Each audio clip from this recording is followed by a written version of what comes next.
I want to share with you a teaching from Rebbe Nochum Tversky of Chernobyl, who was a student of the Baal Shem Tov HaKadosh and the Maggid of Mezrich. And his writings were actually oral discourses he gave. And over the years, his students had transcribed all of it. And when they felt like, they had a wealth of knowledge here, they brought it to him and said, we should publish this, no? He said, let me take a look. And he subdivided the transcriptions into two chalakim, two portions, that which he remembers having stated and giving over, and that which he doesn't even recollect having given.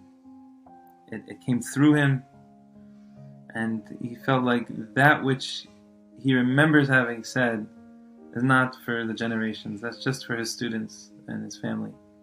But that which was beyond him, he felt like he was a mouthpiece for it. He says, that would be very special for Klal Yisrael to have, because it didn't come from me, it came from HaKadosh Baruch Hu, it came from Hashem.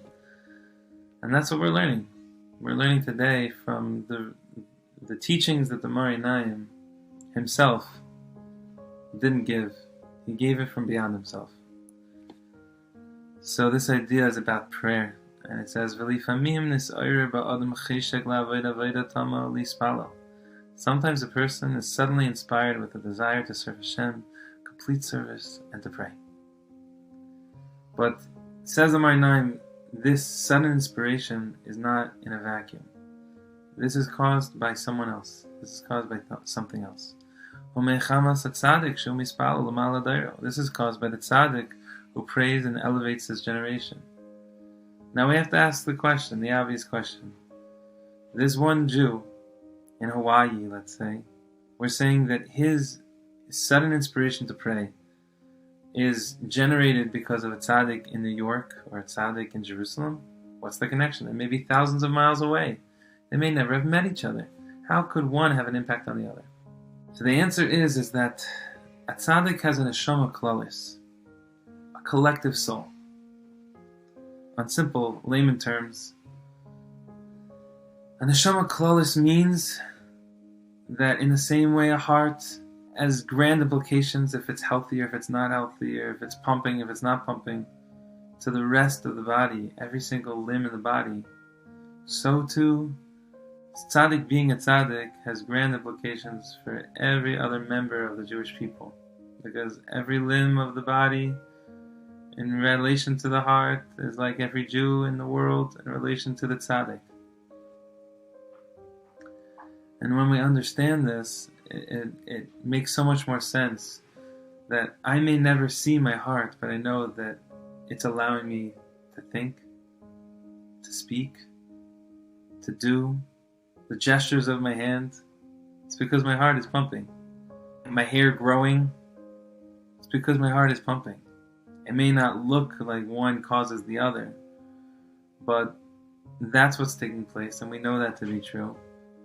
And the Or HaKadosh says that the strength and vitality of the Jewish people are the tzaddikim in every generation. Meaning to say that our lifeblood, our life force, is coming from the tzaddikim. It's strengthening this point, and the truth is that it also goes the other way. If someone's pinky toe is bothering them, a simple Jew is not doing their avodas Hashem properly, that has implications on the entire body. Every other limb in the body, every other Jew is going to feel that, because if I'm walking and my pinky toe is bothering me and it's an excruciating pain, my whole body, which is way larger than this little tiny minuscule pinky toe, is going to feel it. And even the heart. I have a mice in my own life that when I was in college, I had some sort of infection in my mouth, and I literally couldn't move my jaw. I decided to go to the doctor, and the dentist took a look and he said, you need to go to an expert, and he sent me to some other dentist, some higher level dentist. And the doctor had to do some procedure to scrape away the infection and fix it up. And he said if I would have waited a few more days, I may not have been here to tell the story. Because even my tooth, even an infection on my gums, around my teeth, could have implications back to the heart. He said the infection would have gone down through your throat and would have destroyed your heart, and you would have, la'aleinu. So every single Jew is not only able to function as a holy, healthy, happy Jew because of the tzaddikim, but also the tzaddikim are able to function properly because every other Jew are doing their avodas Hashem too. And this is really empowering to know that in as much as the tzaddikim help us, we can help the tzaddikim. And when a Jew does their avodah, Menachem says another Jew in another place is elevated to do their avodah too. And Menachem takes it beyond the category of just a tzaddik to another Jew, but one Jew for another Jew. And that's the way we have to live our lives. If we live our lives realizing that when I fight my own temptations, when I fight my own, reluctancies or hesitancies to really give my all into this Shmona Esrei, to this bracha, and to this hachnosas orchim, and to this kibud avaim, and to this relationship with a friend or with a spouse or with a child, or even a relationship with myself, to be healthy with myself. What I'm doing has grand implications on the whole Jewish body, and even on the heart. Because I may just be a little finger, a little pinky toe, but my pinky toe, if it's feeling good, will make sure that the rest of my body is also feeling good. Shenizke, to live every moment, or even a few moments a day, with this perspective that we're all connected symbiotically. We impact each other.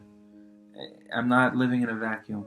If I'm hurting, other members of Klal Yisrael are hurting too. And tzaddikim just have a hyper awareness to this reality, because they're the neshama klalis. They're the collective organ of the body, like a heart and like a mind.